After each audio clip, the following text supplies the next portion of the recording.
একজন অসুস্থ মানুষ, আমি শালিখায় গেলে উনি সবার আগে যে আমার একটা হাত মিলাই দেয়, দাদা আমি আসছি। আমি শালিগাঁও থেকে এইখানে আসতে গিয়ে দেখছি কত দূর।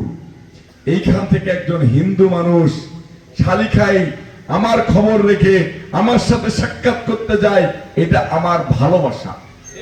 আমি তাকে ভালোবেসেছি, সেই কারণে সে আমাকে ভালোবেসেছে। আমি একজনের উদাহরণ দিলাম, উনি মুরব্বী মানুষ, সেই কারণে এখানে ম্যাক্সিমাম লোকই আমার সাথে দেখা করতে চায়। উনি অসুস্থ মানুষ, এইখানেও অর্গানাইজ করে চলে এসেছেন। আমার বৌদি এইখানকার মেম্বার, হিন্দু মানুষ, হিন্দু মহিলা, মাইকটা ধরে বলতেছে আমরা নয়নকে ভোট দিয়ে জয়যুক্ত করতে চাই।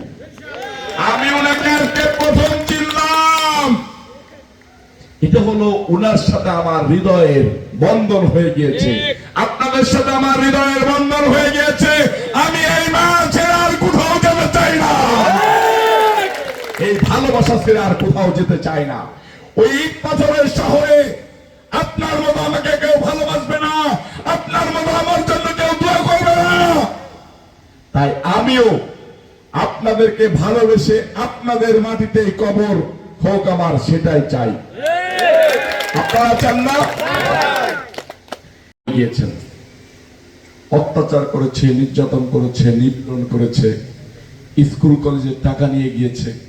আচ্ছা আপনারা একটা জিনিস বলেন তো, আমাদের নবী করিম সাল্লাল্লাহু আলাইহি ওয়াসাল্লাম যখন মদিনা থেকে, মক্কা থেকে মদিনায় যায়, রাসূল পাক সাল্লাল্লাহু আলাইহি ওয়াসাল্লামের উপরে কি অত্যাচার করা হয় নাই?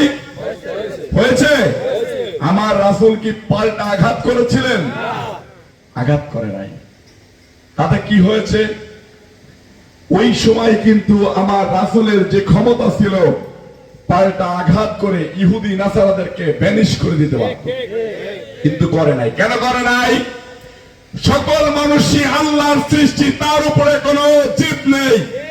এই মানুষ, আমরা আরেকটা জিনিস সবাই পড়ে দেখেছি, বইতে পড়েছি, কুকুরের কাজ কুকুর করেছে, কামড় দিয়েছে পায়, তাই বলে কি কুকুরের পায়ে কামড় দেওয়া আমার শোভা পায়?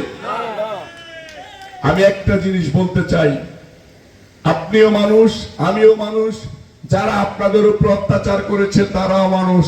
আপনি যেহেতু রাসূল পাক সাল্লাল্লাহু আলাইহি ওয়াসাল্লামের উম্মত, আপনি যেহেতু আল্লাহর বান্দা নবীর উম্মত, আপনি তাদেরকে ক্ষমা করে দেন। 3 বার নির্বাচন করেছে, ফেল করেছে, ফেলও মানুষ করতেই পারে। আমার দাদা নিতাই রায় চৌধুরীর কাছে আমি কালকে আবেদন করেছি, আমি কাজী সালিমুল হক কামাল দুজনেই বলেছি যে ধানের শীষের মনোনয়ন নিয়ে আসবে আমরা তার নির্বাচন করব। আমরা চাই বিএনপির ভারপ্রাপ্ত চেয়ারম্যান জনাব তারেক রহমান সাহেব তার দলকে বাঁচিয়ে রাখার জন্য যেরকম প্রার্থী খুঁজতেছে, সেরকম প্রার্থীকে মাগুরা 2 আসনে মনোনয়ন দেওয়া হোক, যাতে দল দীর্ঘদিন যাবৎ বেঁচে থাকে, দলের মানুষের সেবা করার সুযোগ পায়, দলের মানুষের কাছে দিন রাত 24 ঘন্টা ছুটে বেড়ায়, এরকম লোক চাই। আপনারা একটা লোককে ভোট দিলেন, সেই লোকটা তার বাড়িতে বসে থেকে শুধু তার ছেলে মেয়ের নামের সাথে জব করলো, আপনারা কি সেটা মেনে নেবেন? আমি আপনাদের নাম জব করতে চাই। আমার কাছে অত্যন্ত ভালো লাগে।